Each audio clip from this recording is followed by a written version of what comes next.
how to run a social media campaign if you are a solopreneur and you work in your business on your own. You're the one building all the websites, doing all the work, and you still need to find time to go online and post to social media.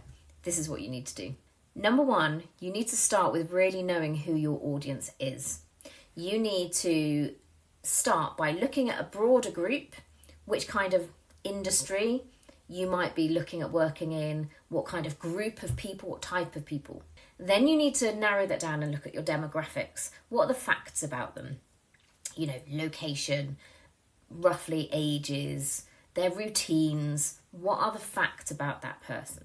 Then you need to look at generational markers. And this is going to tell you some overall trends that, you know, there are always outliers, but as a general rule, we are products of the times that we live in. So look at your generational markers. For example, someone who is an older Gen X probably will be happy making a phone call and they don't mind waiting for a response. A younger generation, maybe a Gen Y, they're probably not bothered about answering a phone call. That's quite intrusive to them. They will probably not answer the phone, but they will want immediacy in the responses that they do get when they communicate. Use these to help build a bigger picture of your audience, your individual person that you want to speak to. Then you need to move on to psychographics, and these are really key. All the facts you've just built up are just facts. But how does that person feel about their circumstances and their situation? Understanding their psychographics will mean you get a better understanding of what makes them tick, their motivations, their goals.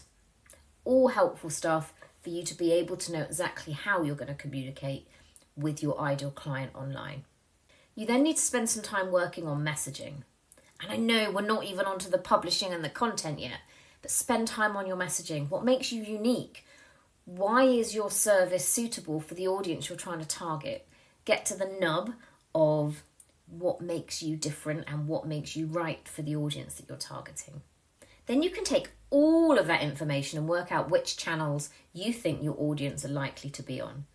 As a general rule, most audiences are across multiple channels, but how they use them are different. They may communicate with friends on one, they might shop on another, they may use one for entertainment. What about the person that you want to reach? How are they using the platforms differently? And then choose which one you'd like to focus on.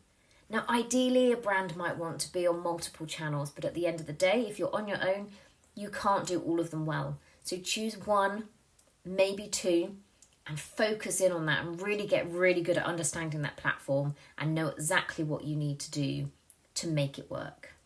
Then create some content pillars or content buckets. What do you want to be known for? What do you need to talk about? So that if your audience landed on your feed and they scrolled back 6, 12 posts, no more, they would know everything they need to know about your business. They'd know if they connected with you or not. What content buckets or pillars can you talk about regularly in your social media? Then it comes to actually creating the content. Now, you might have decided that ideally posting 3 times a week is going to work great for your audience, but if you are the only one doing it, that's just not going to work. You need to commit to what you can actually deliver. If that is 1 post a week, start there. If it's once every other week, start there. And you're going to map out the next 3 months what you can talk about. So use your content pillars you've just done. You can use a really good tool called Answer the Public, and that will help you to work out what your audience are actually asking in relation to your business. You're just going to map out those bits of content. I've said 3 months because if you're only doing every other week, that's probably going to work fine. If you're only committing to every week, if you're committing to every week, then perhaps you're only going to do 2 months. But you're going to write down what pieces of content you need to create for that. Then in the next sitting, you're going to go ahead and create that content. When you have created it and scheduled it out, the likelihood is you're not at the end of that block. So for example, if you are creating 2 months worth of content and you're at this week 1, but you finish creating and posting all that content in week 3, like scheduling it out, you still have another 5 weeks. Then you can repeat the process and get yourself ahead. You then might find, actually, I can probably post an extra post per week. And if that's what you want to do, great, go for it. On the other hand, you might find that you've got the completely right cadence. You're happy with the balance of, what goes out compared to what you can create. And take the time in doing these sort of mini batches so that it's almost like a rolling ocean of content. So you're ahead and you can, keep up with it. The caveat here is when you are working ahead with your content, you need to make sure it is evergreen, that it's not going to, date too quickly. You can then reuse this content.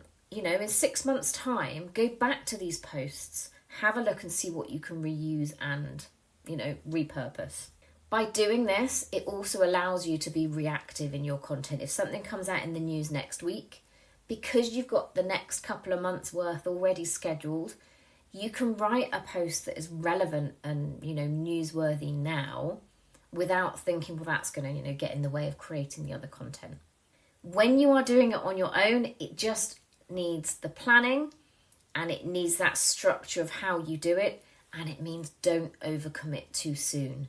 Go for less posts than you think you can manage. You could always add some into your schedule afterwards. It is always harder to overstretch and then always feel like you're on a hamster wheel and you can't catch up. If you want any help with this, feel free to get in touch. I'm happy to chat it through with you. Just visit my website. There's a booking link there and we can have a chat. But hopefully you found this helpful and I'll see you in the next video.